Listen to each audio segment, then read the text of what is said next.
YouTube channel after the event. We're delighted to have everybody here. We've got another great set of speakers joining us.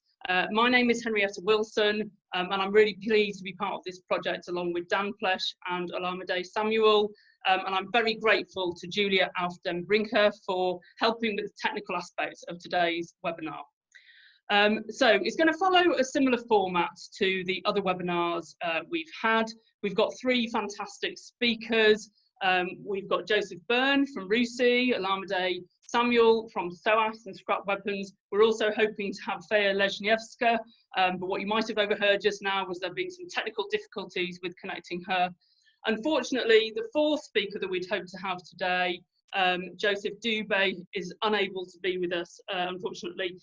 He's been enormously helpful to other parts of this project, and I hope that he might be able to join us at a later time. He comes from various different contexts in South Africa, and it's always really useful to us to capture different geographical and sectorial approaches in these webinars. But thank you to him, thank you to the other speakers, and thank you to everybody for joining us. Before I hand over to the speakers, I'm going to quickly say a few words about where we're at with this seminar, with this webinar series. I'm going to start by sharing a slide so that I can, oops, I haven't done that quite right. Sorry about that. I shouldn't talk and do this at the same time.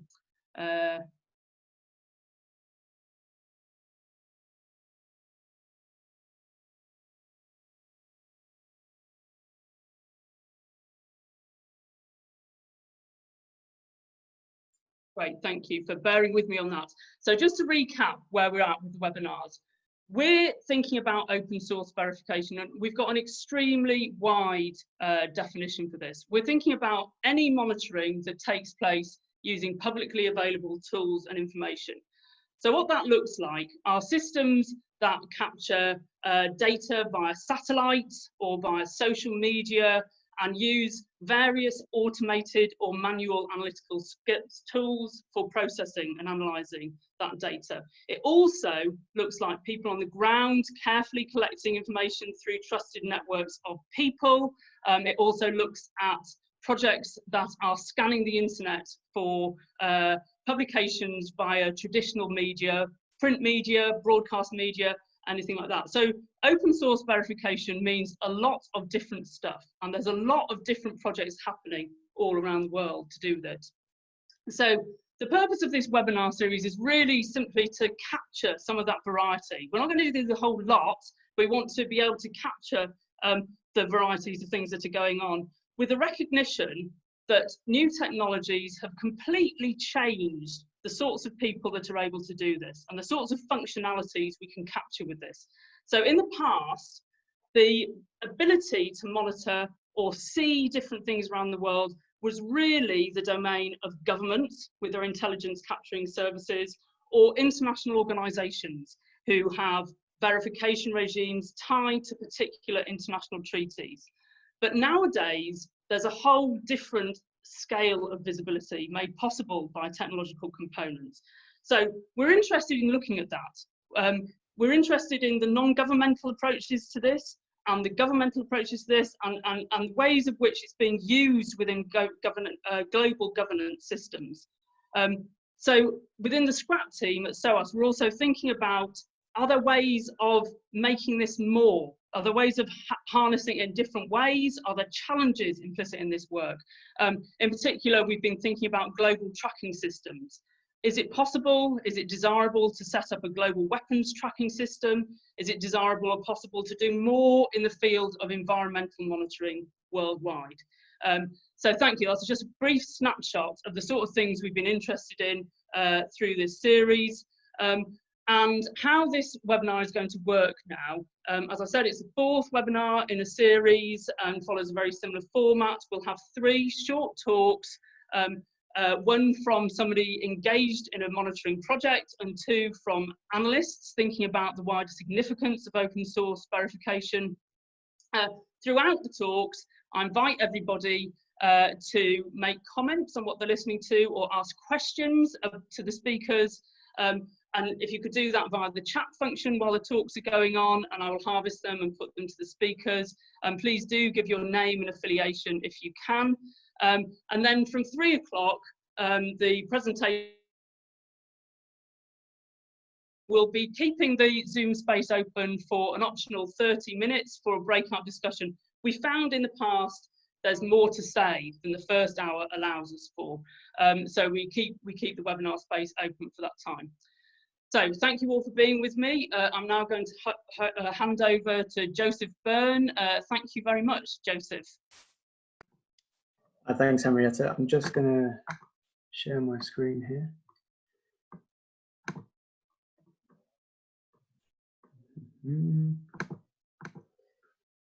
And also, apologies, I'm going to just turn off my video because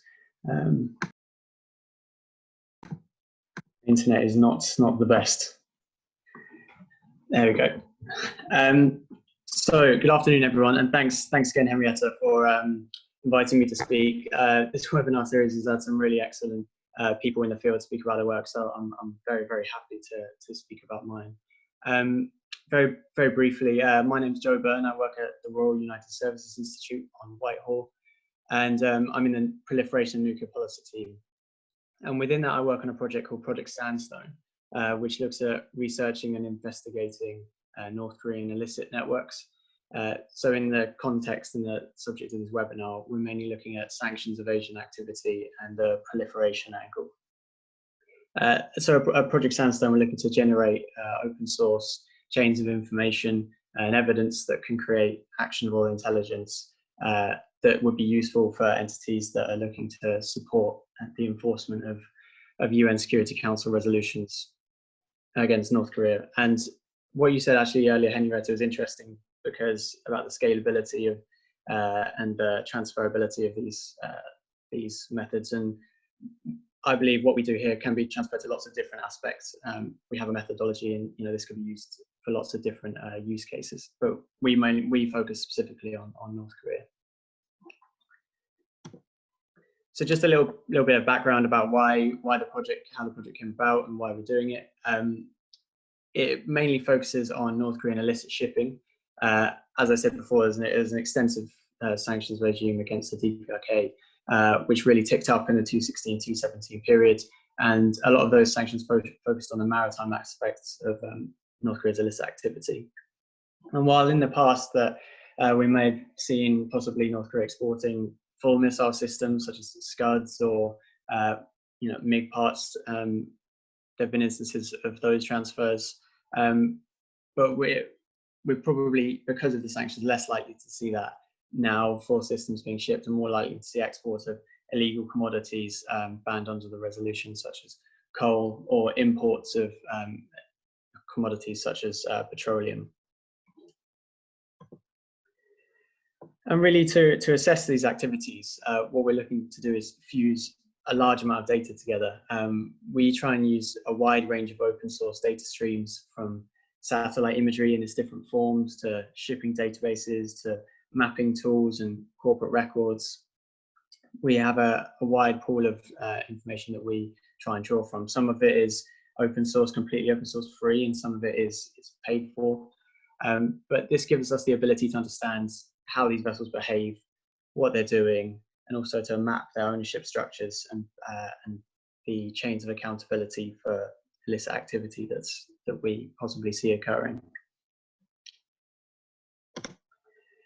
And so on this project, I specifically focus on the geo side. We have my colleagues, my very talented colleagues, have lots of different specialist areas, and we have specific language skills and other aspects. But I mainly focus on satellite imagery, GeoInt, and AIS transmissions, and anything, any geospatial data that you can pull together. And satellite imagery is the main thing we think about when I think of geospatial data.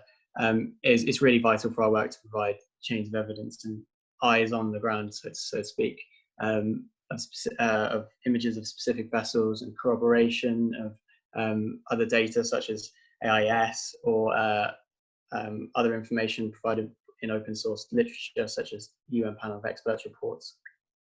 And with this, we can provide chains of evidence from the different data sources. So, when you have a satellite image, you can analyze that and see which vessels are present. If a ship is transmitting on a certain signal, if that ship is who it says it is, which is very common in the North Korean case, where a lot of vessels transmit on anomalous AIS signals. And so we've really tried to branch out our capabilities, and we don't just use optical imagery, which is kind of the full color images that you see in the top right-hand side of the slide, but we also try and use other data sources such as synthetic aperture radar, which is an amazing tool, and it shoots at times when other satellites can't shoot due to light conditions, and it can also see through cloud, and it is available open source. And then additionally, further trying to branch out into other new areas of tracking vessels, such as radio frequency geolocation. That is much less, it's harder to get in the open source at the minute, but there's new companies coming up all the time with different innovative solutions. And so, like I was saying before, really what this all pulls into is kind of the geospatial intelligence, some would say, and it's all that basically means is putting geospatial data, imagery, coordinate data, and layering it all together to provide a product or to provide a chain of evidence. And you can see on the right hand side, we use mapping software to overlay different data sources, from satellite imagery to AIS, SAR, any kind of data sources we can get our hands on. This specifically was an image that we found of a North Korean vessel conducting a possible transfer with a Chinese flag vessel. And what you can see on the top right hand corner there is the AIS of both vessels. And what you can see is if you have a piece of evidence, you can go back to where that vessel came from, where they've been, and you can do all sorts of data manipulation and assessing where these vessels came from and the chains, how they got there. In this specific case, the North Korean vessel, we got another image of it loading coal a couple of days before, and then we got a very low resolution image of the other vessel in the Chinese port. That's not to say, it wasn't, the low resolution imagery isn't a complete,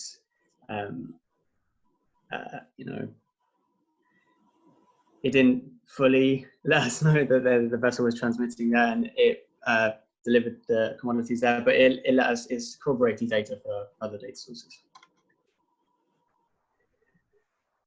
And especially when we look at so many vessels, and especially when we're looking at satellite imagery, we try and have a rigorous methodology for looking at vessels in satellite imagery. So we've tried to identify loads of vessels from satellite imagery, and we have as I said, try and have a rigorous methodology using lots of different data sources, such as maritime databases, open source imagery, open source reporting, such as UN panel reports, and loads of different aspects of that. But when you get into the really high resolution imagery, you can measure the vessels in geospatial software. We use QGIS, which is Quantum Geospatial Intelligence, and it's a free open source platform which you can use and plot coordinate data in. And it's really powerful, has loads of different uses, and it's kind of the industry standard for the open source on GIS systems. And this is really important for us for monitoring North Korean illicit shipping activity, because lots of vessels, especially when they're conducting illicit activity, they don't transmit on their actual identifiers, anomalous AIS signals. In a few of our previous reports, we've reported on anomalous AIS, and using satellite imagery, confirmed identity of vessels that were conducting illicit activity. So really, when you're looking at this sort of activity, it's really important to have that imagery and that eyes-on data. And so using this methodology, there's loads of different applications. Monitoring sanctions evasion, investigating vessels of interest, and even mapping these illicit networks once you have vessels of interest that you can that you want to look into. in March, we released a piece of the New York Times on how we thought coronavirus was idling a lot of these North Korean ships. And you can see on the right-hand side, this is a synthetic aperture radar image of the anchorage at one of the main ports in North Korea. And we just saw an explosion of vessels anchored there, like many that I've never seen a grounding like that before. So it was monitoring this activity. You can really see trends, and it supplements the information that's on the ground. And so then, apart from the geospatial side, we also look at mapping these entities and mapping the companies behind these entities and vessels. We have a large database of North Korean vessels and the people that own them, and it's just an amazing tool for looking at typologies and red flags, and very often lots of these vessels cross over, or ownership structures cross over, and they're used over time. And we've written several reports on the network mapping and how we look at that. We use a custom ontology in a platform called Opcw. So we database information in that, and it is free and open source until you get to, I think, 10,000 entities, and then you have to start paying for a subscription. But that's another really, really great tool for databasing information and mapping networks. And moving on from that, these techniques can be used in lots of different instances. Illicit networks are not just specific to North Korea. There's lots of different aspects that you can use this for. National security or policing work. That's another very common use of Opcw and mapping software. But what this really kind of points to is that open source data is becoming a lot more is readily available, and the cost is decreasing, especially in the cases of satellite imagery, and new tools are being created all the time. So it's kind of about keeping up and finding the new things that are out there, but it's becoming more and more accessible to conduct these kind of investigations. And here is just a few examples of the work that myself and the team I work with have done. This crosses over from shipping, looking at networks that provide flags to North Korean vessels, anomalous AIS. Even there was a case of UK companies owning North Korean ships that were busting sanctions, which is quite topical considering the FinCEN papers. And then we were looking at large-scale breaches of sanctions in Chinese waters, many North Korean vessels. And then our latest report moved away from the maritime section and looked at lots of trade data, which was based in the city of Dandong in China. So that was a really quick rip through. I tried to keep it to 10 minutes, but I'm very happy to answer any questions. And thank you very much for listening.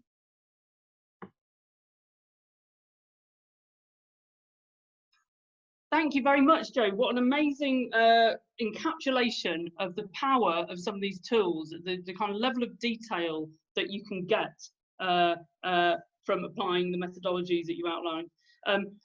You've picked up on all sorts of things that echo things I think that have been points that have been made in previous webinars. I like your phrase that you're collecting chains of evidence, that there's no kind of single you're tracking down one thing and then that gives you a slam dunk proof of something, but you're kind of coordinating different data streams. And this really is reminiscent of a talk we had from Acled in the very first webinar, actually, where he said that the challenge for him, how he encapsulated it, was triangulating different data points, and that you can't really be confident until you build up quite a web of different data points. I think I was really interested by something you said way back when, and feel free to think about this if you want to, but in part of your opening comments, you said that you do this, you're trying to generate usable, actionable intelligence for any entities that are concerned with the enforcement of UN Security Council resolutions. So I'm really interested to find out how you get from your evidence to those entities, how they're picking up, how they're liaising with you, if that's a straightforward task for a non-governmental think tank or not. Yeah, I don't know if you've got anything to say about that now. Or, yeah. Yeah, no, sure. Well, I guess it's a case of when we have, public reports that we put out, and it's a case of, we work on this all day, every day, and it's a case of, knowing your subject area. And, me and my colleagues database a lot of information and track a lot of ships. So it's more of a case when we put out public reports, then we hopefully that's timely and that can be used in the right sense enough for people working in that space that they can pick up on it and actually act on. Great, thank you very much.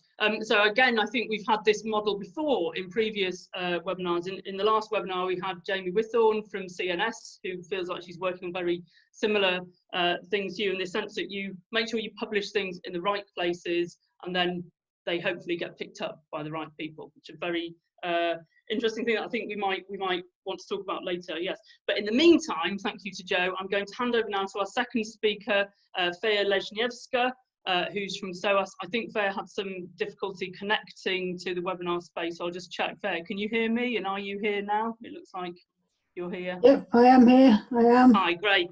All right. Now the next thing is, can I share my screen? That's. Well, I had huge problems with that, so take your time. Right. Go ahead. Yeah. Just get this up. Hopefully.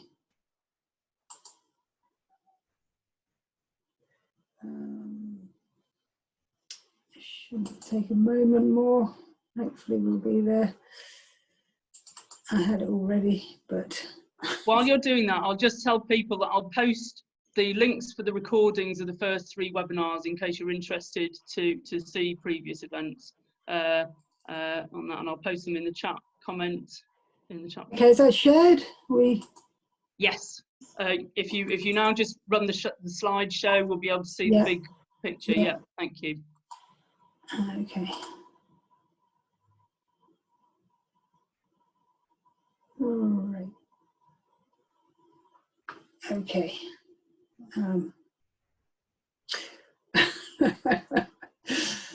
Right. Is it? You can see that?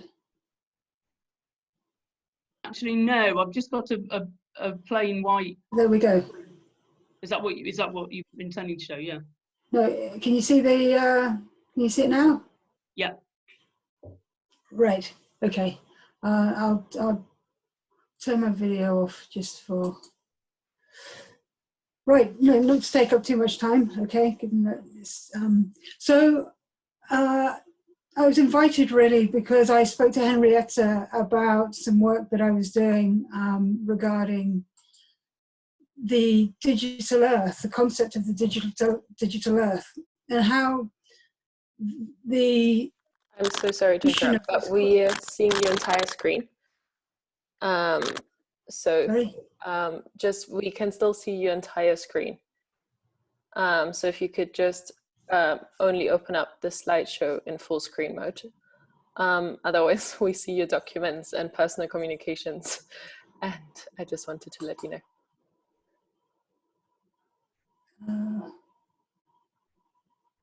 Right, I don't know what's going wrong. I'll just.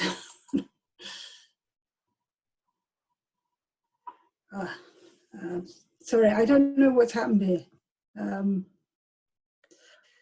No worries at all. You should be able to choose on when you're clicking on share screen. You should normally have the option to choose what type of document you would like to share.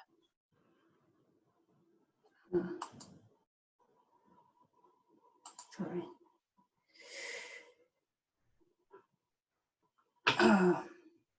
Sorry, I don't know what it's on my other screen. Sorry. No worries at all. Take your time. Do you want to go back to another speaker and Henrietta? Thank you. I'll check if he's available. Ola, would you be able to speak now? Yes, I'm fine to go in the meantime. to give Feja a bit more time to sort out the screen sharing. Thank you very much, Ola. Feja, could you please stop sharing your screen now, please? There's a button saying stop share. All right, yeah. Yeah, thank you. Sorry. Okay, these things happen all the time, let's face it, yeah, we've all been there. All good? Okay, I can see that there. Thank you. I just want to make sure that you can hear me properly, Henrietta. Oh, good. Okay. So thank you guys for joining us today. I would like to start by thanking Henrietta, Dan, Julia, and the members of the Scrap Weapons team who worked tirelessly on multiple fronts to convene critical discussions such as this one, where we can meaningfully explore the possibilities within arms control and verification in particular. I'd also like to thank the panelists who have taken the time to participate in this webinar series. My remarks today will be centered on exploring the possibilities that are within reach, possibilities that include the prospects of meaningfully incorporating some of the verification tools presented in this webinar series into existing and future arms control treaties and agreements. I must note that my remarks stem from creative thinking about the political implications of open source verification and not from the practitioner's point of view, such as Joseph's today. My remarks might also be focused more on nuclear arms control, but there are wider implications for conventional arms control and international security. So we're well aware of the concerns about the future of arms control. In recent times, some state parties have taken decisions to unilaterally withdraw from their political and legal obligations within international security treaties and agreements. Even though we face temporary setbacks, I believe the time is right to look ahead. The crises that are expected to accompany the end of arms control treaties should encourage states to reconsider bilateral and multilateral negotiated agreements in the future. Moving forward, I believe the arms control treaties will become more ambitious. We are now 5 ratifications away from the entry into force of the TPNW. This is bringing us closer to a paradigm shift where NPT state parties can no longer ignore their Article 6 obligation. Some nuclear weapon states and nuclear weapon sharing states would soon be forced to pursue further and rapid reductions in their nuclear weapon stockpiles in order to maintain their image as responsible nuclear weapon states and to also appease domestic public opinion. We might soon live in a world with lower numbers of total nuclear weapons, a world where the marginal benefits of increasing stockpiles might also tempt some states to do so, but also a world where the connection between non-state entities and corporations to the financing and support of the nuclear weapons enterprise expands the type of activities that should be monitored. You just have to take a closer look at initiatives focused on divestment from nuclear weapons to envision or imagine some of the activities that will be under scrutiny. So when we look at New START, for example, some of the preconditions demanded by the Trump administration follow this trend. US demands to count and limit warheads as opposed to delivery systems is a more challenging requirement. And this is because warheads are not as detectable as large missiles or bombers or other delivery platforms. This means that future inspection activities and notification requirements cannot be fulfilled with pen and paper reporting platforms. The information age is producing new ways to improve inspectors' ability to monitor the nuclear weapons enterprise. And I think it is time that we, at the very least, equip treaty inspectors with internet-connected tools for geolocation and for recording what they see, and also for the transmission of analysis in real time. Over the past weeks, our discussions within this series have highlighted the pervasiveness and efficiency of existing open source verification tools. Nearly all of these tools have been fielded by NGOs and by non-governmental monitoring organizations. They include technologies already tracking illegal activities, global transport networks, and systems for disaster tracking. So I think it's time that we recognize that these activities can be part of a global coordinated network that can complement and support interstate efforts at arms control. While other open source methods can't really replace or reproduce the scope of internationally negotiated verification regimes, other open source investigative work can in some instances be incorporated into the legal regimes that we deal with today. In many cases, open source analysts' local knowledge gives them access to more detailed social and geographical contextual information. On top of this, many open source verification projects are transparent in their methodologies. Data and findings and contextual information means that their work is also open to scrutiny, evaluation, and authentication. So one of the synergies I've identified throughout the verification series is the potential to leverage smartphone technologies to improve old techniques reliant on ground-based visual observation, especially in treaty reliance efforts. So at the moment, we largely have two means of verification. We have national technical means of verification and official on-site inspection activities. This means have been treated as verification extremities. But in the information age, I believe there can be a third middle ground means. To be clear, national technical means are monitoring techniques used to verify adherence to international treaties and agreements. These include space-based satellites, reconnaissance planes, radar systems, seismic intelligence, and other forms of high-tech systems that are used mainly by states, international organizations, but also big tech corporations. On the other hand, we have official on-site inspection activities with predetermined procedures and methods of inspection. These activities are also designated to predetermined expert delegations. So while NTMs, or national technical means, allow for more frequent, almost permanent verification of treaty compliance, on-site inspections allow for more detailed appraisal of compliance on a more periodic basis. And there are political benefits for both of these forms of verification in isolation. Historically, NTMs have focused on missile and nuclear weapons counter-proliferation activities, but at its core, the general principles hold for verification of treaties that counter chemical and biological weapons, but also other treaties concerned with the protection of human rights and the laws of armed conflict. We now have the means to field ground-based visual observation systems with characteristics borrowed from NTMs and on-site inspections. So with the know-how of verification NGOs and the buy-in of interested publics, such a system can be launched on the basis of existing technology.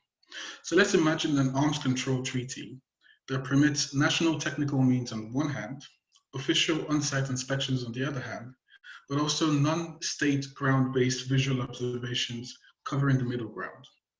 We can have minimally intrusive on-site observation procedures carried out by locally based inspectors, trained to use handheld technologies that transmit specific SIGINT related to a specific treaty. These observations can be carried out on a reasonably periodic basis, which means more frequently than on-site inspections, but less frequently than NTMs. And the data gathered from these observations can be electronically transmitted to treaty compliance monitoring systems. Now, this approach will allow us not only to tailor and limit the number of official on-site inspections, but it also offers us better contextual understanding than what NTMs currently permit. Now, I agree that thinking about such a system requires more critical and sustained consideration. But this example only serves to illustrate what is possible if we take a fresh approach. treaty compliance can take on new forms that are much more effective and better suited to the age of Google Earth. Now, there are many ethical, political, technical considerations, and I invite the audience to discuss this further in the breakout session and in the Q&A. Thank you very much, and over to you, Henrietta. Thank you, Ola. What a brilliant encapsulation of all sorts of ways that the open source projects, open source research projects that we've been thinking about could be applied. So right at the start of your talk, you're pointing out that there are some really deep, entrenched problems with global governance at the moment. And there are also some signs of optimism with, you mentioned the treaty prohibiting nuclear weapons as one of them, the increasing numbers of people joining that treaty. And of course, one of the criticisms leveled at that treaty is its possible verification provisions. And you pointed out, you kind of pointed that there might be a way of joining up different systems, of having the national technical means, government's own systems for checking on each other with the treaty-based systems, which include on-site inspections, and then maybe open source stuff can help with that. So that kind of relates to the question I was really trying to ask Joe earlier, the sense that he's collecting data, there's a lot of data being collected, and then how does that data get to be applied globally to help with things? So I would like to kind of follow up on a whole bunch of these things, but what I am going to ask you about, Ola, in the first instance, is you mentioned a vision of, could this be part of a global coordinated network? So we've heard from people cited in many different places in the world, using many different methodologies. Is there some sort of way to coordinate these activities? And I wonder, have you thought at all about this? Like Joe, if I'm putting you on the spot and you want more time to think about this, please feel free to pass on it. But have you thought of how systems could be coordinated or joined up in any way? Yes, I haven't really had sustained thoughts on how to actually join up and create this global network, but there are two preliminary considerations that I've been able to think up. So the first is a global network or a global federation made up of these NGOs and expert organizations that already deal with the tools and methods of open source verification. Now, a lot of these organizations carry out functions in different contexts, and they also use different tools and methodologies. But much like this convenient forum, I believe that if there's enough information exchange and some standardization of widely used techniques, then we can have a global system on the basis or on the backbone of this constellation of organizations. In more practical terms, the second format that I've thought of is one that's based on treaties. Treaties that cover different contexts. So in this particular format, what I think could be feasible in the medium and long-term future is that recognized organizations, recognized experts can be part of the actual implementation or enforcement regime of a particular treaty, wherein there's a legal provision for observation missions, which aren't as stringent as official, on-site inspections, that are designated to these non-state entities. And I think one way in which the information produced by these observations can be standardized is actually by having a direct line of communication between these observation missions and the depository of treaty or the central treaty enforcement body. So just to summarize, the first would be a global constellation of organizations and NGOs on the basis of expertise and techniques. But the second would be different global networks centered around treaties and their enforcement cycles, if that makes any sense. Yeah, that makes total sense. Thank you very much. I'm aware in our audience today, we have people that have been involved in the design of international treaty frameworks and the design and the implementation. So it'd be very interesting if anybody wants to step in with any experiences of how that might work, how a well, and also Joe, actually, seeing as you're one of these verification practitioners, as it were, the extent to which it's possible to develop federations, loose coordination channels between NGOs involved in different aspects of open source verification, and whether that's already happening, in fact, and also the challenge of getting those findings into people implementing treaty regimes, if that's possible, if it's desirable, what would that look like? Yeah. Anyway, thank you very much, Olamide Samuel. I'm now going to invite Feja Lesniewska to try and share her screen again. So if we can have a go at that. Thank you.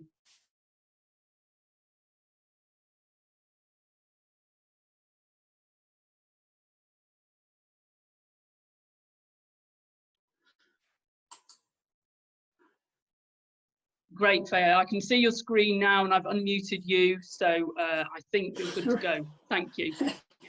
Excellent, right. Well, thank you again, Henrietta, for inviting me to contribute to this webinar. I think I'm taking more of a historic and somewhat bigger oversight to the issues by looking at the geopolitical dimensions regarding the critical infrastructure that's been established to deliver both open source and closed data systems, and the consequences potentially of that as we move forward. I'm focusing on a concept called Digital Earth. Digital Earth has been presented as a benign, apolitical concept, but in many ways it really is not, and I'll explain why. It was Al Gore that really coined the term Digital Earth.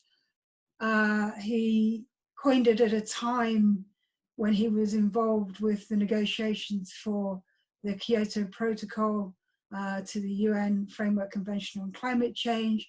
It was very much off his thinking that this was a means by which we could globally come together and manage global problems, particularly relating to the environment. But he was at the time the vice president in the Clinton administration, which at that time had, through the introduction of intellectual property law, basically commercialized, opened up the competitive environment for what we see coming later as the international big tech industries from the US. And we also saw the standardization through ICANN. So it's very much a post-Cold War, very US dominated idea that was furnished by technology and values by from the West. So that's how Digital Earth kind of emerged. But what's been interesting about the idea is it's been taken up the most, perhaps vigorously, within China. The International Society for Digital Earth was formed in Beijing in 2006. And its mission statement is like non-political, non-governmental, not-for-profit, and again being apolitical, very neutral, really about achieving these goals, collective human goals. 13 years later, in the Florence Declaration agreed last year, there's a real recognition that we're not talking about just satellites. We're not talking about observation and gathering data from geo satellites. The Digital Earth, because of the advances in technologies, we are talking about the Internet of Things, obviously that interlinked with 5G.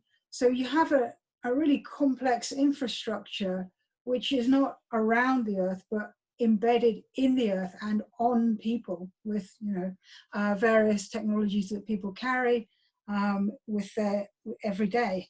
And it's interesting, that Ola was saying, people are using their mobile phones to citizen science. This has been a really big part of the idea of empowering civil society to be part of Digital Earth, to be responsible and contribute to achieving the goal of a sustainably managed world. It came at a time as well of the Digital Earth when we have the idea of the Anthropocene, and that we have a bad Anthropocene, the big impacts on the global environment with ever increasing threats to breaching planetary boundaries. And increasingly, we see the Digital Earth being deployed as a concept by big technology companies and by governments alike and academics as a means by which we gather enough data to address the problems that we're faced with.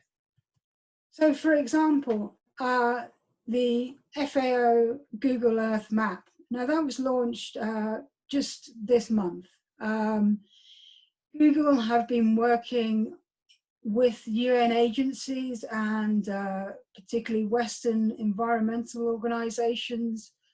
For example, in 2014, Google worked with the World Resource Institute to develop the Forest Watch. That now has moved on to becoming Natural Resource Watch.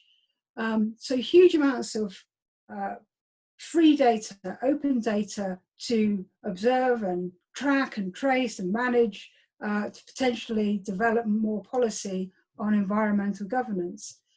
And as we see in the Florence Declaration, the link is also made to the UN Sustainable Development Goals. The UN Environment Programme has launched a significant program around gathering data, working with open source data, working with the various citizen organizations, academics. So there's an enormous emphasis on data gathering, using new technologies as part of Digital Earth to achieve the objectives of the Sustainable Development Goals, but also other multilateral environmental agreements, particularly the Paris Agreement, obviously like tracking carbon emissions, smart cities, but we also have other land orientated ones like this one for the Earth map, which is the FAO are particularly keen to look at how we can use digital technologies to improve efficiency in food systems. Now, behind this, there's, again, you have Google, and there's a quote here by Rebecca Moore, which basically says, we're just providing the service. We're only providing a service so that the FAO can do its job. And again, that kind of benign perspective of the technology behind the service provision, which is to facilitate the open source gathering of data. There's very little kind of recognition of the relationship between the physical infrastructure, the governance relationship between Google and other platforms providers. And there is very little appreciation of the tensions between different service providers. So let's go back to China. China has ambitions similarly around Digital Earth, but if you go back to the establishment of the International Society for Digital Earth, the idea is very much like it's a global collaboratory approach. But you see here with the Chinese Academy establishing the Digital Earth under Information Silk Road, there are territorial ambitions as well about controlling access to data, because access to data regarding natural resources, near neighbor supply chains is vital for the continuation of a sustainable China. So it's no wonder that the new Digital Earth is linked up to also the Global Satellite Navigation System, BeiDou 2, which has already been linked in with surrounding countries in there to China, and is established specifically to compete with the GPS of the US. And one of the interesting things, of course, is that this is a real challenge to the original establishment and infrastructure of the internet from the early 1990s, and that which was under ICANN, the standardization body that the US had backed up until it became non-international and nationally orientated in 2016. So what we're seeing, and I mean, what I'm trying to sort of communicate is that essentially we have emerging territories over the digital earth infrastructure. And that infrastructure is both physical in terms of the economics and in the production of the technology. It's about capturing the economic value of the data and controlling those territories where you hold that data and who controls that. And there is certainly a division between China and America, and Europe is in there as well. I haven't spoken about Europe, and I don't feel I have the time. What I want to just speculate over in the coming decade is China will, in the coming decade, remain with the same political authority, with the same premier, Xi Jinping, who has a particular vision. America will not have the same person in power. So what we can see, I expect, is that digital earth will be increasingly dominated by a perspective of, and the physical infrastructure of China. China has really ramped up, and we saw yesterday 2060 as their zero emissions target. That will have a planetary impact in terms of trade, in terms of relations, and they underscore that with their ambitions around digital technologies, economically, and in terms of data gathering. China is also one of the main investors in the key technologies for advancing the digital earth. And obviously, within an increasingly insecure environment, whoever can deliver a more sustained and reliable system is going to have much more leverage internationally, politically. And my bet is on China out of the two at the moment. So yeah, thanks very much. Thank you, Feja. Maybe if you stop sharing your screen now, please, and we'll come back to the plenary.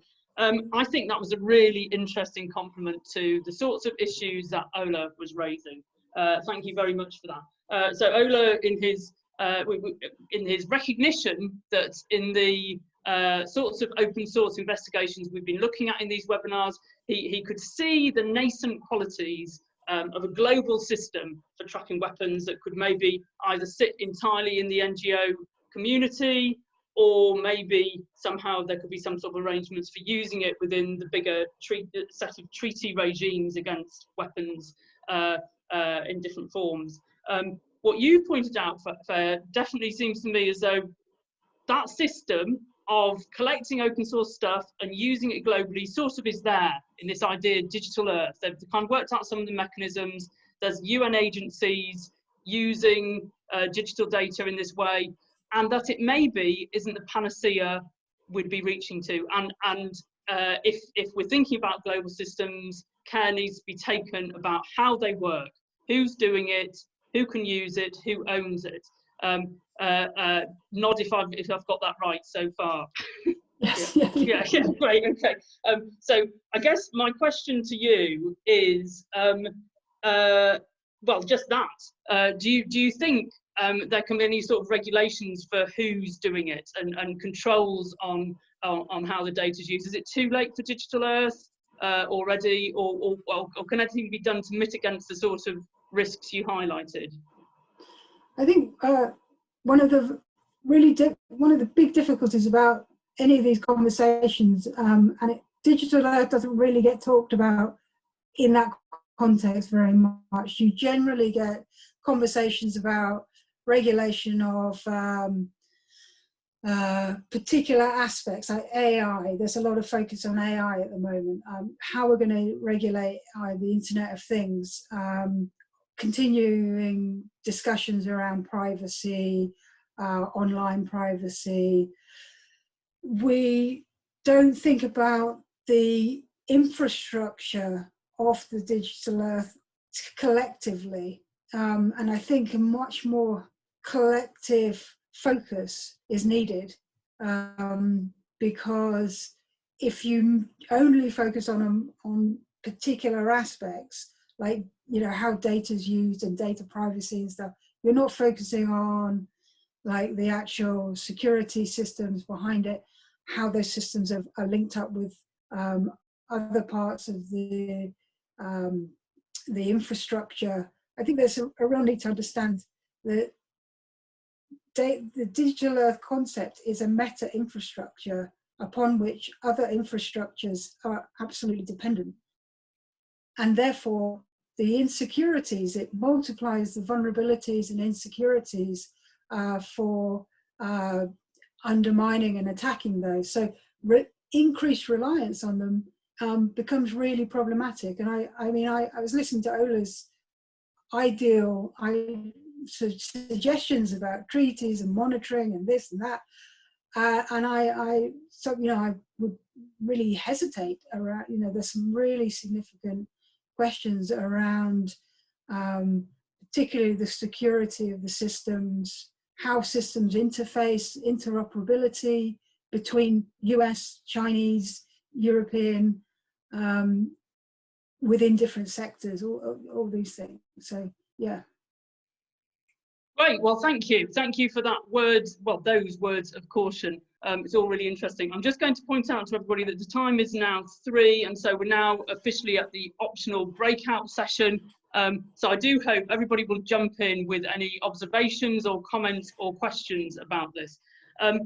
I think, Feja, it's very interesting that you raise this point. I'm also mindful, going back to Ola's talk, that the international community in all sorts of contexts has managed to develop very delicate balancing acts in the verification regimes that are attached to international treaties outlawing different weapon systems.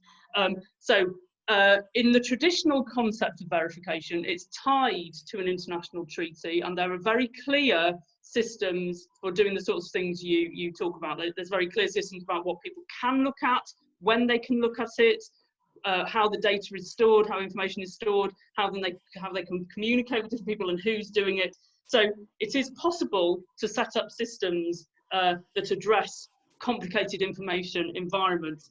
What concerns me, and I want to go back to Joe here as well, if that's possible. Is he here? Oh no, is he gone? What's interesting? Oh yeah, sorry, I couldn't see you in the list of people. Hi, Joe. I'm interested to know how that feels to you as an open source researcher, because in the past webinars, the people you've talked to, there's been a sense of small non-governmental groups collecting information in a very progressive sort of way, wanting to help make a difference to global governance in a very positive way. So does this talk about joining up make you feel nervous? Does it feel possible to be thinking along the lines that Feja just outlined about, if it's possible to set up systems where you are truly interoperable, or is it better to do it how you're doing it now, quite independent, isolated groups, relying a bit on happenstance about what you happen to be looking for or not? Does that make sense to you, Joe? Yeah, it's definitely an interesting question. Not one, if I'm honest, I've thought about a lot. Sure. In terms of the open source collection we have at the minute, I think we're still relatively in the infancy of collecting this information using open sources, right? So it's still developing, and we don't really know where it's going to end, and we don't really know how, you know, it's going to be in the next couple of years, let alone forever in the future. So I don't actually know, and that's a good question that I would definitely go away and think about. So that's great, isn't it? And you said right in your talk this sense that there's only going to be more of this stuff. Whatever we're thinking about now, it's going to get cheaper, it's going to get easier, there's going to be more people doing it. So in a previous webinar, one of the speakers did mention maybe there was standards or joined upness in that way about best practice for open source research.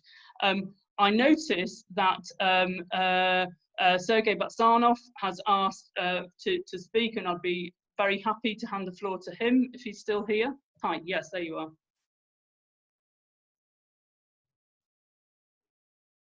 I'm trying to unmute you. Yes, there you are unmuted. I've done that, thank you. Thank you. Do you hear me now? Yes, thank you very much. Okay. First of all, thank you. It's a very interesting discussion. I'm sorry, really sorry I could not join you earlier, I mean, for your previous webinars. So maybe I'm at the risk of saying something that had been said earlier.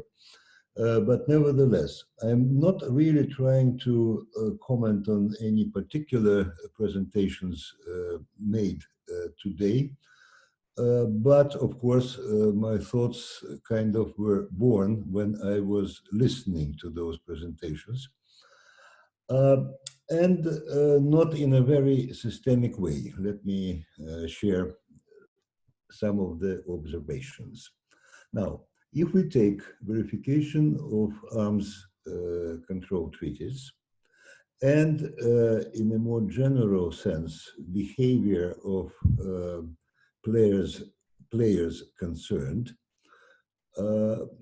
it's not a secret that to a large degree, with the strict verification rules and procedures, without them, a major actor or major group of shareholders, so to say, are the intelligence communities of again, leading countries. Now, usually, as the current situation shows, and at least as I can understand it, they have no particular problem of catching tons or megatons of information of different bits and pieces. Where it becomes more difficult is when they start analyzing this information, sorting it out. And there they have several choices, not mutually excluding ones. One is to outsource the information analysis to some private companies. And that is happening. Another one, and this is what we are discussing now, is civil society. So they may be tempted to outsource that process to civil society. Exactly to do what we are discussing now. And the third option is to outsource the whole process to artificial intelligence, sort of. That, as far as civil society is concerned, that does create certain risks. Now, there were a couple of very good and appropriate mentioning of infrastructure for this, and who controls it, who owns it. I think it will become very, very pertinent element. Equally, what is important, in my view, is actually who pays for that? An arms control regime, who decides who should be accredited and who should not be accredited. And in that, taking into account these two questions, sort of, I think we should also look at how this is playing out in existing verification regimes. Paying. Now, one of the organizations that I'm following rather closely is the IAEA. And there is IAEA budget when, including for the application of safeguards, there are certain rules how the balance has to be maintained between safeguards and other activities like the IAEA activities in the promotion of the peaceful uses of nuclear energy and nuclear science and so on and so forth. The latter is to a large degree, to a significant degree, financed by voluntary contributions by states.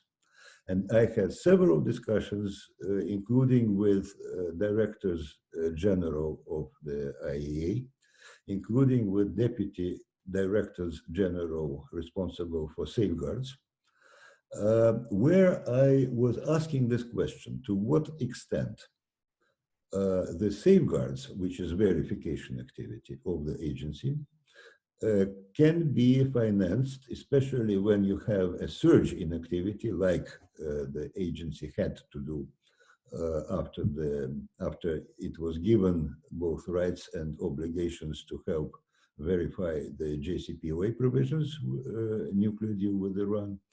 So is there a place for voluntary contributions for that? And the answer I was receiving every time was categorically no. Because when it comes to collecting data on the basis of which you decide whether somebody is a good guy or maybe not so good guy, there should be no place for voluntary contributions from states. The other example is another organization which I know perhaps even better than the IAEA, that is OPCW. And in the OPCW, of course, there are several projects related to Syria. And there you have a lot of voluntary contributions, specifically by states who, for their own reasons, I'm not going to discuss whether it's correct or not, specifically do not like the current president of Syria, and who think that he should go away. Now, I find it a rather, let's say, worrisome sign that such activity can be financed by countries with a clear and ambiguous political position regarding the country which is being inspected. And the question in my mind is then how to take care of the fact that the financing of, let's say, NGO surveillance, whatever verification activities, could avoid falling into that trap. The other thing is, and this is what came to my mind when listening to the first presentation, Korea, North Korea rather, how we follow various illegitimate activities of North Korea. North Korea, in that sense, may be an easier example because there are numerous decisions and resolutions by the UN Security Council focusing on that country and so on and so forth. But still, what about other countries? Are we going also to track everybody's illegitimate activities? And there are a lot of illegitimate activities by a number of other countries belonging to different political groupings, alliances, temporary alliances, permanent alliances, and so on and so forth. Just look what is happening to the supply of weapons and sometimes fighters to influence the outcome of the war in Libya today. Now, how would that work and how would that be financed? That's another question. And also, what approach in general should such additional, let's say, verification activity take? Adversarial or something, let's say, less than that? How you can ensure that the process itself is not corrupt due to, or is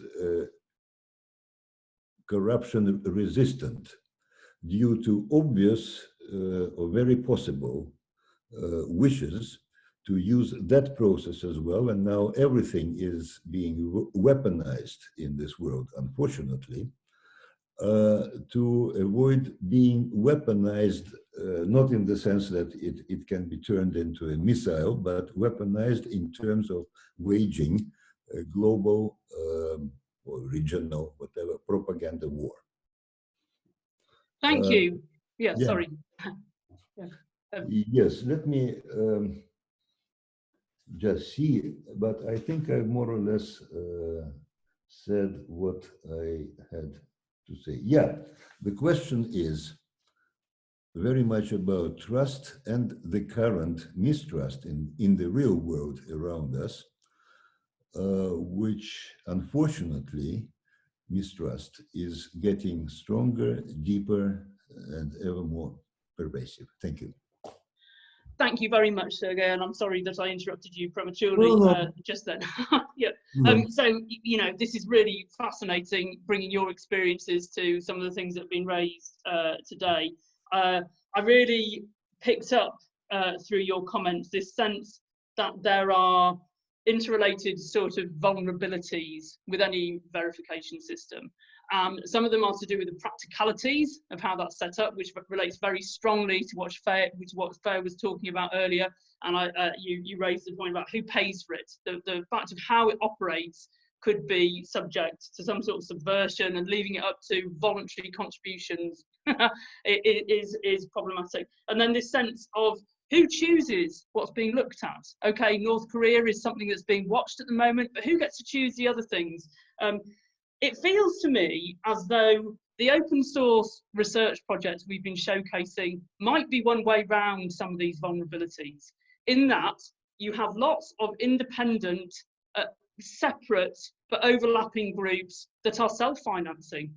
It's something we didn't talk to Joe about, but there are redundancies in the information collection and in how they operate. I'm not quite sure if it addresses the ethics question that you raised, because I am aware that the sort of people that we've been speaking to are from majority Western perspectives, I'd say. So I'm not sure. I think that is a real point that needs to be explored in much more depth. I'm aware that Dan Plesh wants to come in now, and I had a comment earlier on from somebody saying that we don't just need to be watching states proliferating. There's increased risks of non-state actors getting devastating weapon systems, and that needs to be kept an eye on too. But thank you. Over to you, Dan. I think this has been a tremendous, remarkable series of webinars, and I think we'll continue them and develop them. I think part of the premise for all of this, from the perspective of the Scrap project, was that on the one hand you have, let us say, an educated world that thinks it's viable and sensible to monitor the world's greenhouse gas emissions and to organize to change the whole of industrial society to deal with that problem. But very largely that entire community and the people around it, when they think about, if they think at all about the world's weaponry, think about it as too hot to handle, too hard to think about, you know, a very secret, difficult world, and not helped by the blizzard of acronyms in our communities. And we also know, if we stop to think, that while there are all sorts of regimes and organizations dealing with construction or focused on what I used to be called when I was growing up low intensity conflict in Mali and parts of Syria and the Middle East, for example, and we've had incredibly informed presentations from people engaged in these two different worlds. Since the decay of the European arms control agreements of the 1990s, there's really absolutely nothing in the NGO field or the official world dealing with the major armaments of the world's armies, navies, and air forces. And yet this is where trillions of dollars are being spent. And I think what I feel from this webinar series is that we're getting towards a process where we can start to say, well, if the political will was there and to help generate the political will, we can look to bring together, network, use examples, the different components where people have been coming from to our webinars, but also, if that's the kind of practical vision, but also to communicate with that, let's say, that wider educated world, to say, actually, not just in theory, but in practice, global weapons governance is actually a practical proposition. Here's how. And I think that given the extremely dangerous trends that we don't have to restate at the moment in geopolitics and weapons production, that has, I think, huge potential. And I'm just very heartened by the individual contributions and the quality of the different contributions that we've had over recent weeks and months. That's all I want to say, really. I think it's been tremendous, and there are lots of ways forward, but it's very encouraging for us to think about how we might engage. Great, thank you very much, Dan. I've had Sergey wants to come back on that briefly, and then Feja wants to say something, I think, and then I'll invite Ola also to come back. I know Joe has to run quite quickly, so I'll very quickly invite Joe to say anything, but just leave if you need to. No, Joe's got. Sorry, yeah, I just want to say thank you very much for inviting me to sessions, and these have been extremely useful, and the people that have been on them, it's been great to have them all in one place. So I think it's been really great. Thank you, anyone. But if anyone wants to message me about other work, then please do. And thanks again. Well, thank you very much for being part of it, and I look forward to future interactions. So Sergey, over to you for a response to Dan's point. Yeah. Am I unmuted? Yes. Yeah, good. Couple of things. First, it was not my intention to actually criticize or to take an issue with anything said by the presenters, nor in a more general way to try to throw doubts about the whole exercise. Simply to point out that there are issues that at least require certain caution and thoughtful approach. And those issues, I think, are pushing me, at least in my mind, towards suggesting that there should be some difference, at least at the beginning, at the introductory phase, as to the weight of what is coming from, let's say, the civil society observation capabilities, and more traditionally, from more traditional sources. Then, and I cannot really specify it, perhaps subject-wise, in terms of what is being monitored, what is being observed, there are, say, issues or limitations or prohibitions where all those dangers which I mentioned may be much more pronounced. And there are things, there are areas where they are less pronounced. And maybe at the beginning, it would be useful to concentrate on the latter. That is, that when you discover something, and that something is kind of bad, the impact of that would not necessarily be dramatic and cannot be easily weaponized in the negative sense.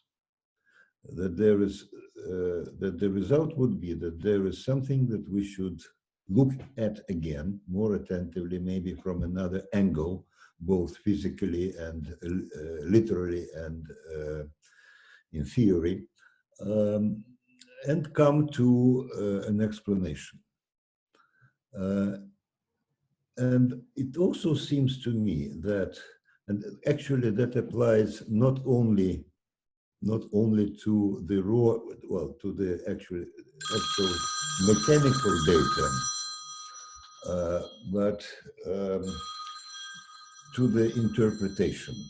I remember that you listened to a very interesting presentation by Richard Guthrie. And that was about the yellow rain in Southeast Asia and in Afghanistan. And it took a lot of time, actually, for researchers after all those events to sort it out and to find the real explanation of that phenomenon. Which leads me to think that there should be some, let's say, assessment body that may be tasked to address the information coming from the open source. Thank you. Thank you, Sergey. Yes, very interesting and relates to a big question about verification that's been there for as long as I've thought about these things. This question, after detection, what?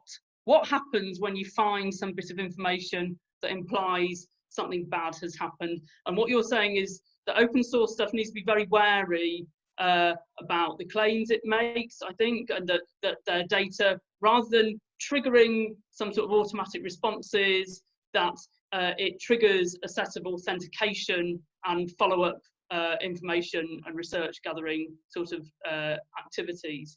Yes, thank you very much. Feja, you wanted to come in on this. Yeah, I was just sort of jogged by something that Dan said, the kind of like the separation of communities who focus on, you know, verification around the weapons of mass destruction and verification of environmental degradation for multilateral environmental agreements, either to inform policy and lobbying or to inform enforcement and compliance. And I was reading a really interesting book recently, just published, called Dark Skies by a guy called Dube.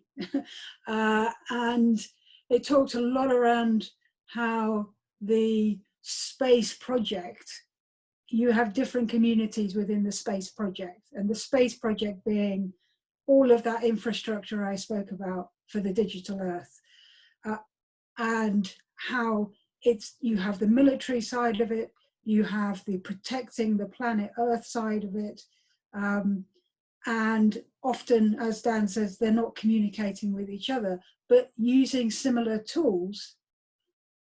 And increasingly, those tools can be used for both positive and negative purposes. So something that I've been looking at is the use of surveillance technologies and how they're being employed to undermine the activism of indigenous peoples and displaced peoples in the Amazon region.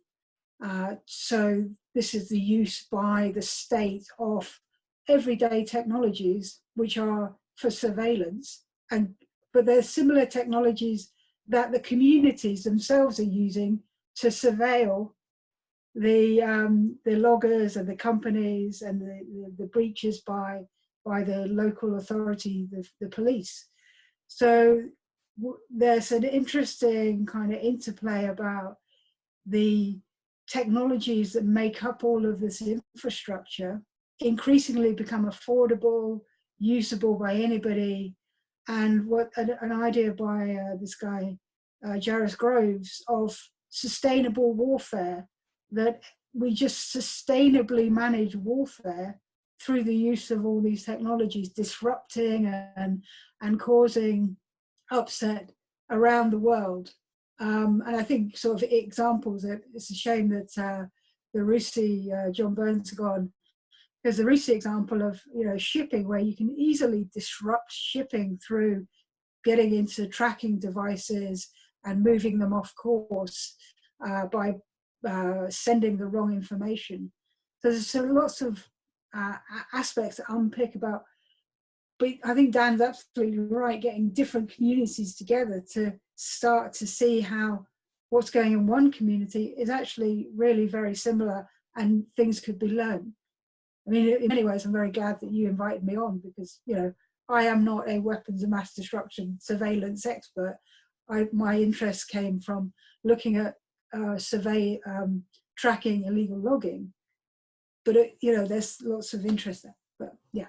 Yeah, thank you, Feja, and we're delighted to have you. It's not just fixed to weapon systems, these set of webinars, because we're absolutely aware that there are synergies and overlaps in different monitoring activities.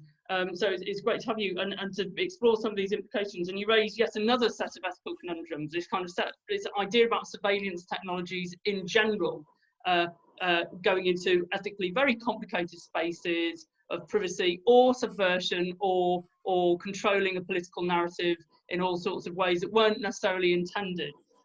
So we're getting very close to 3:30. So I'm going to start winding it all up. And before I close it all down, I want to give Ola a chance to come back on some of the comments that have been relevant to his talk and to reflect on the webinar as a whole. Thanks, Ola. Thank you very much, Henrietta. I'll try to be as brief as possible. I would like to thank everyone for the very insightful comments made and feedback to some of the issues that have been raised in this webinar. I must note that the thrust of my contribution today was to inspire creative thinking around much established arms control regimes and treaties. And quite a number of these creative solutions are rather ambitious and also are not entirely implementable in the short term. But it's definitely positive that we begin to start looking at what capabilities exist and how they can meaningfully enhance, even piecemeal, meaningfully enhance existing arms control regimes. I'd like to leave the viewers with a specific thought on the possible application of ground-based visual observation systems, wherein we think about deploying or imagining the deployment of these ground-based observation systems in less complicated theaters. So if we're looking at bilateral arms control agreements, for example, the issues with regards to financing, the issues with regards to technology deployed and the interoperability of these technologies would be less disruptive to progress. So really, if we're thinking about differentiated contexts, whether it's in bilateral fashion, focused on arms control, for example, these contributions become a little bit more feasible and realistic. And of course, on the basis of best practice that has to be, negotiated between state parties, we might be able to develop a toolkit that can then be scaled up or deployed in wider multilateral legal agreements and treaties. But thank you very much. Over to you, Henrietta. Thank you, Ola. And I think that's a really important point and follows really neatly from the sort of things that Sergey and everybody was talking about, actually. This sense that negotiated treaties each have very particular verification requirements and verification needs, and a sense that the open source stuff can be much more flexible than the negotiated regimes, and maybe there's opportunities to marry some of those up. And definitely you've posed a really useful question to the whole series, this bigger picture thing. Can open source research that is happening all around the place in many different contexts, can it be harnessed to better use within systems of global governance? And if so, how? What does that look like? And Feja, you've done a really good job of keeping us grounded, of hang on a minute, you need to watch out for these sorts of things.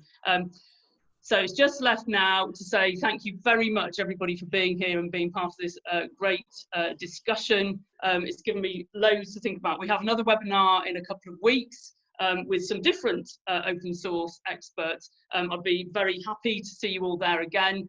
And in the meantime, look out for the recording, which will be coming through in a couple of days. Thank you very much and hope you have a great rest of your days. Bye.